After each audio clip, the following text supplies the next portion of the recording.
Radio City Podcast. Radio City Wrong Story by Radio City RJ Sid.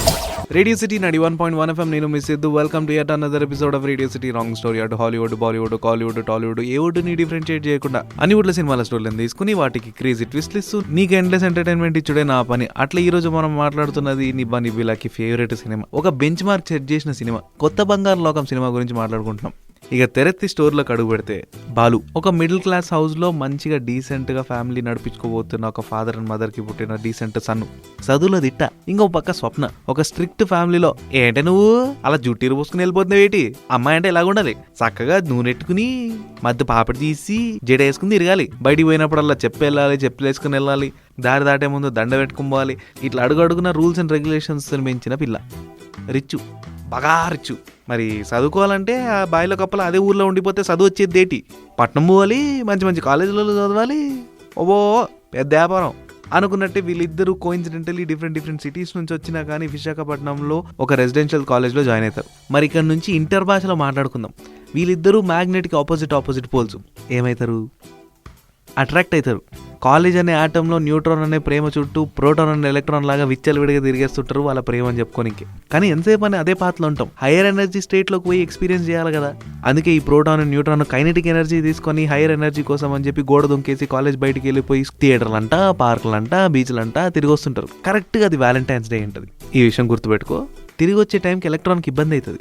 మరి proton లేదే electron లేదు, electron లేదే proton లేదు. మరి ప్రోటాన్ ఉండాలంటే ఎలక్ట్రాన్ని కాపాడుకోవాలి. కాబట్టి ప్రోటాన్ వచ్చి అటామిక్ ఫ్యాక్టరీని డిస్టర్బ్ చేస్తున్న ఎక్స్టర్నల్ ఎనర్జీని దన కొట్టి ఎలక్ట్రాన్ని కాపాడేసుకుని ఆటంలోని స్టెబిలిటీని కాపాడి మళ్ళీ న్యూట్రాన్లోకి వచ్చేస్తాయి. అంటే హీరోయిన్ని కాపాడి కాలేజ్లోకి తిరిగి వచ్చేస్తారండి. సరే మస్తు సైన్స్ అయిపోయింది కాబట్టి రెండో వచ్చేద్దాం. వీళ్ళిద్దరూ వ్యాలంటైన్స్ డే నాడు బంకు కొట్టి బయటికి పోయారని చెప్పి నాకు గుర్తుందా? కరెక్ట్గా అదే టైంలో వ్యాలంటైన్స్ డే నాడు విచ్చలవిడితనం అని న్యూస్ పేపర్లో ఒక ఆర్టికల్ పడుతుంది. దాంట్లో వీరిద్దరు ఫోటోనే హైలైట్లో పడుతుంది. ఇంకేముంది, ప్రిన్సిపల్ బాలుని వాళ్ళ డాడీని తీసుకురాకపోతే ఎగ్జామ్ రాయనిక లేదని చెప్తాడు. ఇంటికి వెళ్ళి మనోడు మన లెక్క రాంగ్ స్టోరీ చెప్తాడు. అట్లా కన్ఫ్యూజ్ చేసి ఎగ్జామ్ రాయనిక అయితే ఫుల్ ప్రిపేర్ అవుతాడు. ఇన్ ద మీన్ టైం మనోడు 2 మిషన్స్తో వచ్చి ఉంటాడు. ఒకటి, ఎగ్జామ్ రాయాలంటే అయ్యే రావాలి.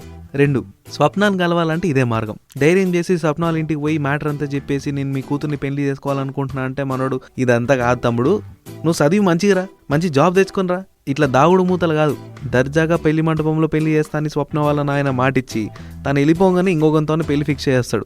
ఇక్కడ రేడియో సిటీ రాంగ్ స్టోరీకి ట్విస్ట్ ఇద్దాం. సరే, ఎగ్జామ్ టైం దగ్గర వస్తుందనే టైంకి బాలు వాళ్ళ నాన్న ఒక యాక్సిడెంట్లో చనిపోతాడు. అంతే, జీవితం అంతా కళ్ళ ముందు కనిపిస్తుంది. ఇంతలో స్వప్న పారిపోయి బాలుతో పెళ్లి చేసుకోనికి రోడ్డు మీద నిలబడి ఉంటుంది. కానీ మనోడు రాడు, ఎందుకంటే వాళ్ళ నాయన చనిపోయినాడు. ఈ విషయం స్వప్నకు తెలియదు. సర్లే వెయిట్ చేసి వాళ్ళ అయ్యతోనికి పోయి ఉంటుంది అనుకుంటే అట్లా పోయి ఉండదు. 4 గంటల పొద్దు బాలుతో ఉందని చెప్పి వాళ్ళ నాయనతో ఉందని చెప్పి బాలు వాళ్ళ లైఫ్లో మీద కాన్సన్ట్రేట్ చేసుకుని బతికేస్తుంటారు.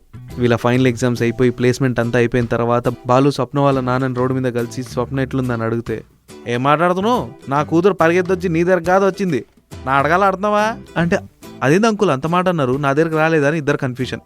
ఇంతలో బాలు వాళ్ళ మదర్ వస్తుంది. తను అక్కడ ఉండడం తెలుసుకొని జీవితం గురించి అసలైన విలువలన్నీ ఒక లెక్చరర్ ద్వారా చెప్పించి చదివించి ఎగ్జామ్ రాపిచ్చి ప్లేస్మెంట్ తీపిచ్చి ఆడ నిలబెడుతుంది. నా కూతురుతో ఇంత అన్యాయం చేస్తారా మీరు? 4 ఏళ్ళు నా కూతురు నాకు కాకుండా చేస్తారా? మళ్ళీ తిరిగి వచ్చి నన్నే నీ కూతురుని అడుగుతారా? నేను సచ్చినా చేసిను, నా టేటస్ ఏంటి నీ టేటస్ ఏంటి అని అవమానించి పంపించేస్తాడు. కట్ చేస్తే ఇక్కడ రేడియో సిటీ రాంగ్ స్టోరీకి ట్విస్ట్ వస్తుంది. వీళ్ళు ఏ కాలేజ్లో చదివినారో ఆ కాలేజ్లో కొన్ని స్కాములు అయినాయని సీక్రెట్గా స్వప్న వాళ్ళ నాయనకి దీంట్లో ఇన్వెస్ట్మెంట్ ఉంటుంది. దాని ఆధారంగానే ఇంత ఆస్తి సంపాదించుంటాడు. ఇప్పుడు అది బయటపడ్డది కాబట్టి ఇంట్లోకి ఐటీ రైడ్ అవుతుంది. ఉన్న అక్రమ ఆస్తులన్నీ సీజ్ అయిపోతాయి. సారు డౌన్ టు ఎర్త్ అయిపోతారు. ఇట్లాంటి టైంలో బాలుకి మంచి జాబ్ వచ్చింది కాబట్టి ఎంటైర్ ఫ్యామిలీని అంతా ఆదుకుని వాళ్ళ నాన్న నొప్పించి స్వప్నను పెళ్లి చేసుకుంటాడు. ఇది ఆల్టీ రేడియో సిటీ రాంగ్ స్టోరీ. మళ్ళీ రేపింగ్ ఒక క్రేజీ ట్విస్ట్తో క్రేజీ స్టోరీతో నేను ముందుకు వస్తా. Stay tune. మరి రేడియో సిటీ 91.1 FM. నేను మీ సిద్ధు.